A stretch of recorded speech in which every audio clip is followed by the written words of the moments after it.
Hey guys, welcome back to ATO Audio. So continuing in our series with what's in the box, I'm actually pretty excited about what's in this box today. And so I'll give you the story after I open it up, but there might be at least one viewer that knows what's in this box. But for the rest of you guys, I doubt that anyone would guess what was in this box. So without further ado, let me go ahead and open this bad boy up.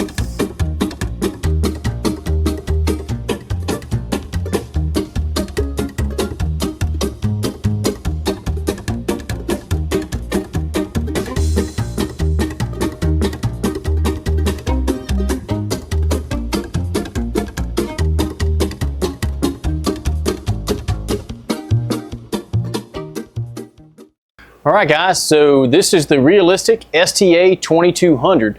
This is a different receiver than most of them. So this one is a MOSFET receiver. And so as far as I know, and it's the only one that Realistic ever made. I don't think Pioneer made any MOSFET. And the other major manufacturers, I'm not sure. So maybe if one of you viewers out there have a little bit more knowledge than me, you could let me know if there's some other MOSFET power amp boards out there. But this one comes from a viewer of mine who actually decided to get a few cases, and so he reached out to me a while ago and wanted a Sansui 9090 case, and I believe he's also got a SX1050 case I'm making for him as well. And so Dave, thank you for making this available to me. Dave has been a subscriber, and he was watching one of my other videos and knew that I was on the hunt or lookout for one of these, and so he offered this one to me and gave me a great deal on it, and I was able to get this from him. So very thankful to my subscriber, very thankful to you, Dave. And so this thing looks like it's been kept in really good shape. Looks like it's had a total recap just from what I can see right now. And so I'm really excited about getting this hooked up to the bench and seeing how it sounds.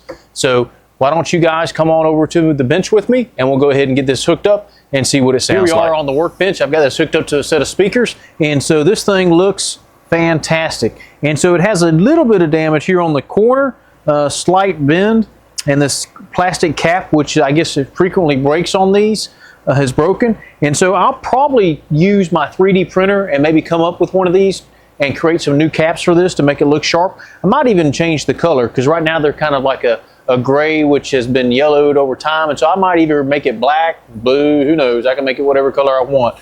But the case is in absolutely great shape. So probably with the case, I may just do a light sand and then spray some more lacquer on it just to give it some more protection and just touch it up. But overall, this thing is in really good shape. I've tested it all out. Everything seems to work. The only thing that I've noticed with it so far is that the FM alignment is needs to be done. The sensitivity needs to be done. It's not picking up any stereo signals at all, any of the FM stations locally around me in stereo. And I have several FM stations around me that usually come up in stereo on my other receivers. So that's something I'm gonna have to take a look at. The previous owner did a complete recap on this. And so it probably got out of alignment or has some sensitivity issues once those caps on the tuner board were changed out. So luckily I do have a Syncor SG165, so that might be something I do a video on later on. But overall, I'm very, very happy with this, and it sounds freaking amazing. And so you wouldn't believe that this is, I guess it's not really considered a monster receiver, because I think it's only at, is it 65, 80 watts? Give me a second, I'm gonna go pull this paper. I'll be right back.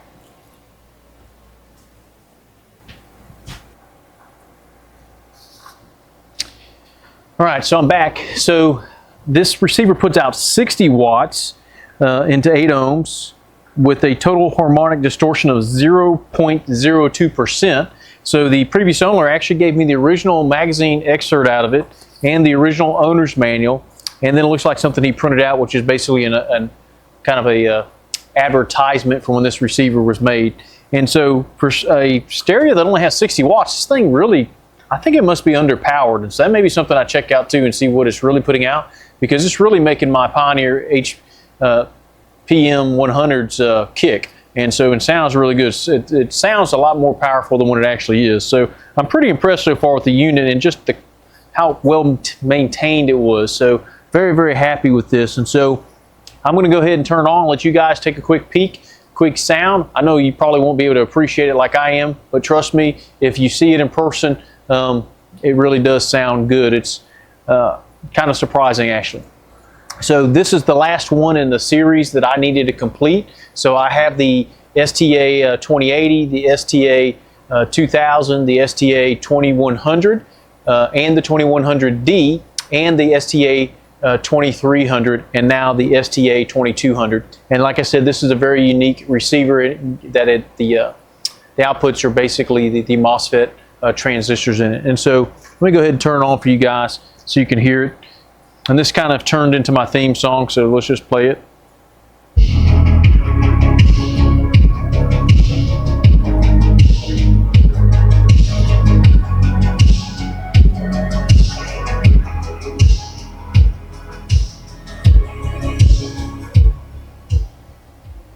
So as you guys can see, it sounds really, really good. And so I think this is a very nice receiver. I'm really glad I got it. And thank you, Dave, for giving me the opportunity to add this to my collection. So I really appreciate that. And it's kind of neat to have the original paperwork and the owner's manual with it as well. I think the next thing I'll try to look for is maybe I can find an original service manual for it. That'd be kind of neat. So hope you guys enjoyed this edition of What's in the Box. I know that I've been looking forward to getting this receiver for quite some time. So again, as always, thanks for watching, guys, and we'll see you in the next video.